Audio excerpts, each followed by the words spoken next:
Buenos dias, students. Today we're going to look at percentage compositions. Don't forget to take notes, listen up, here we go. So the word composition can be used in a number of places, such as with music. So here we have lots of different, obviously musicians, singers, and with their CDs, their albums, they have different compositions. But what is a composition? The composition is the act of putting together or constructing to make a whole. So it's like taking those different parts to make a whole. Now with percentages, what is a percentage composition? A percentage composition defines the parts of a whole as percentages. So remember, a percentage is out of 100, so we've got to put those values, those percentages together to make that whole 100. Let's do some steps to find out how we can work it out. How do I find the percentage composition? Step 1, calculate the total amount. So I add all the quantities together. Step 2, I create a fraction. So I've got one part, and obviously that part is only part of the total amount. So the quantity of that one part is the numerator over the total amount, the denominator. Then I multiply that fraction, so multiply the result by 100. That will give me a percentage composition.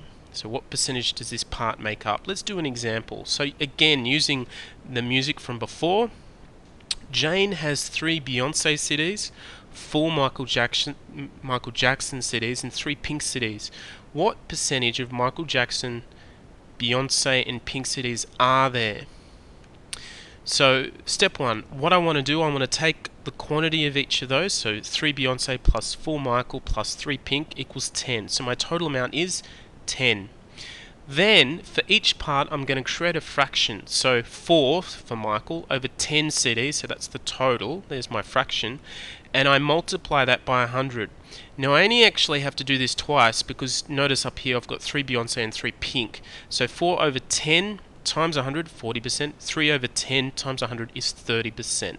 So my answer in terms of a percentage composition, Beyonce, I have 30%, Michael or Jane has 40%, and Pink is 30%. Now it's your turn. Answer this question by following those steps. Now as you answer the question, please pause the video, and again I'm going to teach you how to count in Spanish. Unos, 1, dos, 2, tres, 3, cuatro, 4, cinco, 5, seis, 6, siete, 7, ocho, 8, nueve, 9, des, 10. Here we go. Here comes the answers. I hope you're ready. So here we go. So with each of those, obviously I've added the total amount.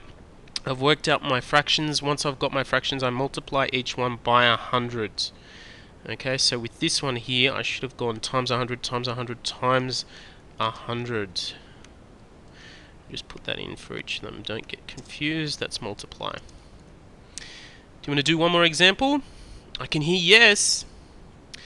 So, could you please pause the video while you complete this one? Andrew watched who travelled past his house. What percentage of trucks, Holdens, motorbikes, smart cars, and people travelled past? So please pause the video now.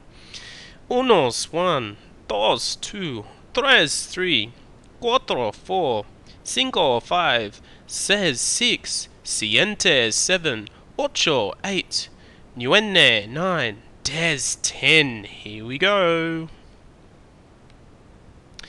So again, I've added the different amounts to get the total amount for each of those parts. So each of those different categories, I've created a fraction, and then I've multiplied each fraction by 100. So percentage compositions are really important. One day you'll probably get out into the business world and they'll become very, very relevant to the industry you're working in. Good luck.